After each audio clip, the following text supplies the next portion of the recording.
হে WhatsApp বন্ধু, তোমরা সবাই কেমন আছো? আশা করি সবাই ভালো আছো। তো আজকে আলোচনা করবো আইপিএল আপডেট নিয়ে। আইপিএল এ কিন্তু মেগা নিলাম কিন্তু অনেক দিন হয়ে গেছে, আর আইপিএল আসতেও কিন্তু বেশিটা দিন বাকি নেই। মাত্র 2টি মাস পর কিন্তু আইপিএল শুরু হচ্ছে। মার্চ মাস থেকে কিন্তু আইপিএল শুরু হবে। তো তার আগে কেকেআর এর ব্যাটিং লাইনটা কতটা শক্তিশালী করেছে সেই বিষয় নিয়ে আমরা ছোট্ট করে আলোচনা করব। তো প্রথমেই বলি, কলকাতা নাইট রাইডার্স কিন্তু 2024-এ যেরকম ওপেনিং জুটি ছিল, যেরকম মিডিল অর্ডার ছিল, যেরকম ক্যাপ্টেন্সি ছিল, আর যেরকম অলরাউন্ডার ছিল, সেরকম কিন্তু 2025-এ নেই। তো এখন কথা হচ্ছে 2025-এ কলকাতা নাইট রাইডার্স তাদের দলের ব্যাটিং লাইনটা ঠিক কেমন করেছে বা কতটা শক্তিশালী করেছে সেই বিষয় নিয়ে আমরা একটু ছোট্ট করে আলোচনা করে নিই। তো প্রথমেই বলি, কেকেআর ওপেনিং জুটিটা আমরা দেখেছি 2024-এ ওপেনিং জুটি ছিল সুনীল নারিন ছিল, ফিল সল্ট ছিল, রমানুল্লাহ গুরবার ছিল, মোটামুটি তিনজন ছিল ওপেনিং জুটির দিক থেকে। তো এখন কথা হচ্ছে 2025-এ কলকাতা নাইট রাইডার্সের ওপেনিং জুটি কারা কারা করবে?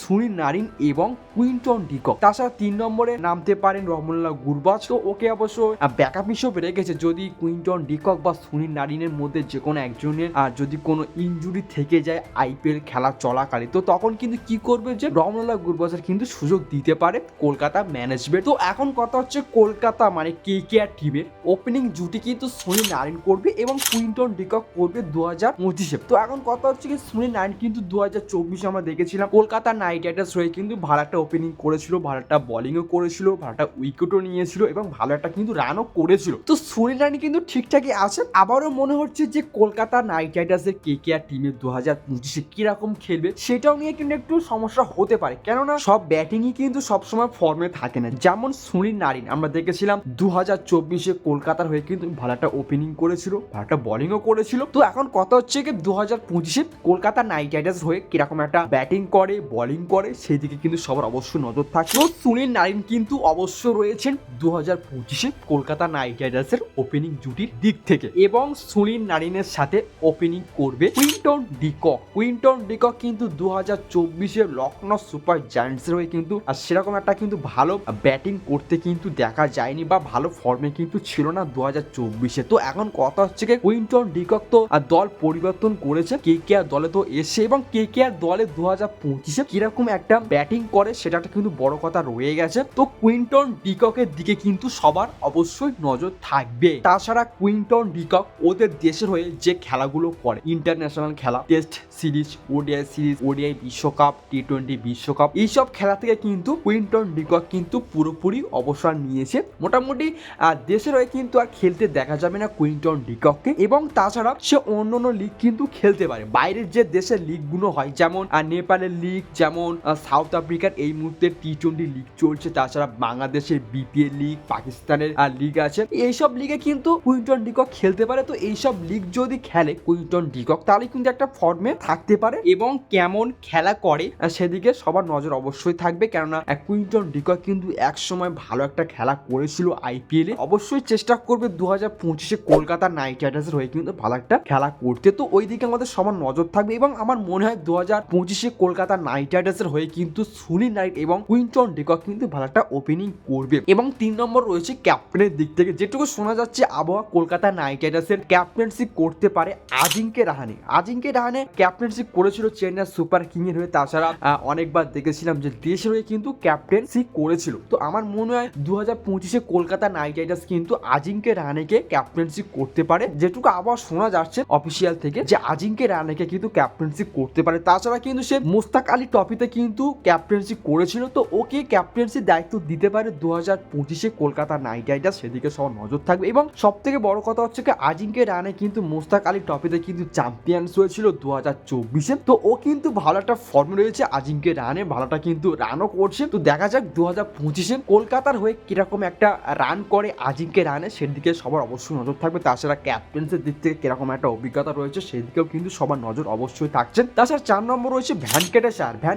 2024-এ আমরা দেখেছিলাম কলকাতা নাইট রাইডার্স হয়ে কিন্তু ভালো একটা ব্যাটিং করতে, ভালো একটা সেঞ্চুরি কিন্তু মেরেছিল এবং ভালো কিন্তু একটা খেলা করেছিল। 2024-এ ফাইনাল, সেমিফাইনাল যেরকম একটা ব্যাটিং করেছিল ভ্যানকেটেশ আয়ার, তাকে নিয়ে আর কিছুই বলার নেই, কেননা সে আমাদের দেশেরই একটা প্লেয়ার। তো ওকে নিয়ে আর বেশি কথা বলবো না, কেন ও ভালো ফর্মে রয়েছে। তাছাড়া মুস্তাক আলী ট্রফিতেও কিন্তু সে ভালো একটা খেলা করেছিল ভ্যানকেটেশ আয়ার। তো আশা করবো 2025-এ কলকাতা নাইট রাইডার্স হয়ে কিন্তু ভালো একটা খেলা করবে ভ্যানকেটেশ আয়ার। এবং 5 নম্বরে রয়েছে রয়েছেন অলরাউন্ডার প্লেয়ার রাসেল মাসেল কিন্তু 2024-এ কলকাতা নাইট রাইডার্স হয়ে কিন্তু সব থেকে একটা ভালো কিন্তু খারাপ দিক গিয়েছে তার ব্যাটিং লেভেলে কিন্তু সেরকম একটা ভালো কোনো রান করতে পারেনি 2024-এ কলকাতার হয়ে। আর হ্যাঁ, বোলিং লেভেলটা ভাই ওপি লেভেলে করেছিল, যেরকম একটা বল করেছিল ফাইনাল সেমিফাইনাল ভাই সেই লেভেলে একটা বোলিং করেছিল রাসেল মাসেল। তো ওকে নিয়ে আর বেশি কথা বলবো না, আশা করবো 2025-এ যখন কলকাতা নাইট রাইডার্স হয়ে যখন ব্যাটিংটা করবে সেই লেভেলে ব্যাটিং আমরা অবশ্যই দেখতে পারবো 2025-এ। তো সেই দিকে আমাদের সবার নজর থাকবে এবং আন্দ্রে রাসেল কিন্তু ভালো একটা কিন্তু ফর্মে রয়েছে, তো ওকে নিয়ে আর বেশি কথা বলার দরকার নেই। ও একটা শক্তিশালী ব্যাটসম্যান, অন্যদিকে শক্তিশালী একটা বোলিং। এবং 6 নম্বর রয়েছে রিঙ্কু সিংকে নিয়ে কিন্তু বেশি কথা বলার দরকার নেই, কেননা কিছুদিন আগে কয়েকটি মাস আগে রিঙ্কু সিং কিন্তু সাউথ আফ্রিকার পক্ষে যেরকম একটা ব্যাটিং করেছিল টি-20 সিরিজে, তো সেই টি-20 সিরিজের কথা ভেবে রিঙ্কু সিং কিন্তু এই মুহূর্তে ভালো ফর্মে রয়েছে। তাছাড়া মুস্তাক আলী ট্রফিতে কিন্তু রিঙ্কু সিং বোলিং করেছিল, আমরা দেখেছিলাম। তাছাড়া ব্যাটিং কিন্তু সেই লেভেলে করেছিল। তো এখন কথা হচ্ছে কেকেআর দলের 2025-এ আবারও রিঙ্কু সিং কিন্তু 4 ছক্কা মেরে কিন্তু ফিনিশিং লেভেলটা কিন্তু কমপ্লিট করবে, এটা আমরা সবাই আশা করছি। এবং 7 নম্বরে রয়েছে রামানদীপ সিং কিন্তু সেও কিন্তু একটা ভালো ফর্মে রয়েছে, আমরা দেখেছিলাম সাউথ আফ্রিকার পক্ষে টি-20 সিরিজে, সেখানে কিন্তু ভালো একটা কিন্তু বোলিংও করেছিল, ভালো একটা ব্যাটিংও করেছিল রামানদীপ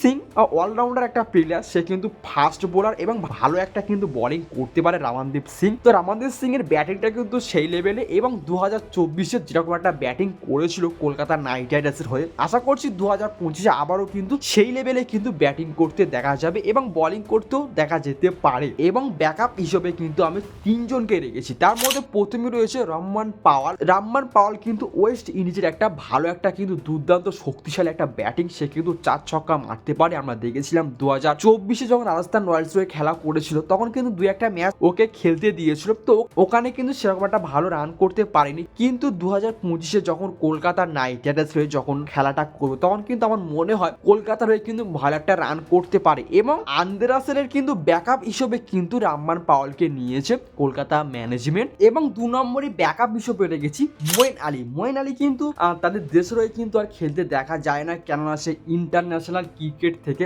অবসর নিয়েছে। এবং যেগুলো ঘরোয়া লিগ আছে, যেসব দেশের ঘরোয়া লিগ, যেমন বাংলাদেশের লিগ রয়েছে, আর যেমন পাকিস্তানের লিগ রয়েছে, যেমন আবার সাউথ আফ্রিকার লিগ, এবং তাছাড়া ইন্ডিয়ার যে প্রিমিয়ার লিগ IPL লিগ, সেই লিগে কিন্তু মঈন আলীকে দেখা যায় খেলতে। তো এখন কথা হচ্ছে মঈন আলী কিন্তু সুনীল নারিনের ব্যাকআপ হিসেবে কিন্তু রেখেছেন কলকাতা ম্যানেজমেন্ট। তো এখন কথা হচ্ছে কি 2025-এ কলকাতা নাইট রাইডার্স হয়ে ভালো একটা খেলা করবে মঈন আলী, সেই দিকে আমরা আশা করব। এবং চেন্নাইয়ের হয়ে কিন্তু যে কয়েকটি ম্যাচ খেলেছিল, যে কয়েকটি বছর খেলা করেছিল, সেখানে কিন্তু ভালো একটা কিন্তু খেলা করেছিল মঈন আলী, বোলিং এবং ব্যাটিং সব দিক থেকে কিন্তু দুর্দান্ত ভাবে কিন্তু ভালো একটা খেলা করেছিল মঈন আলী। তো আশা করছি 2025-এ কলকাতা নাইট রাইডার্স হয়ে কিন্তু ভালো একটা খেলা করবে। এবং 3 নম্বরে রেখেছি ব্যাকআপ হিসেবে মনীষ পান্ডেকে আমার মনে হয় ইম্প্যাক্ট প্লেয়ার হিসেবে লাভাতে পারে অনেক সময়, কেননা 2024-এ আমরা দেখেছিলাম মনীষ পান্ডেকে কিন্তু ইম্প্যাক্ট প্লেয়ার হিসেবে লাভিয়েছিল কলকাতা ম্যানেজমেন্ট। তো আশা করছি মনীষ পান্ডেও কিন্তু ফর্মে ফিরবে, কেননা এক সময় কিন্তু কলকাতা নাইট রাইডার্স হয়ে কিন্তু ভালো একটা খেলা করেছিল মনীষ পান্ডে। তো আশা করছি 2025-এ আবারও কিন্তু মনীষ পান্ডে কলকাতা নাইট রাইডার্স হয়ে কিন্তু ভালো একটা ব্যাটিং করতে দেখা যেতে পারে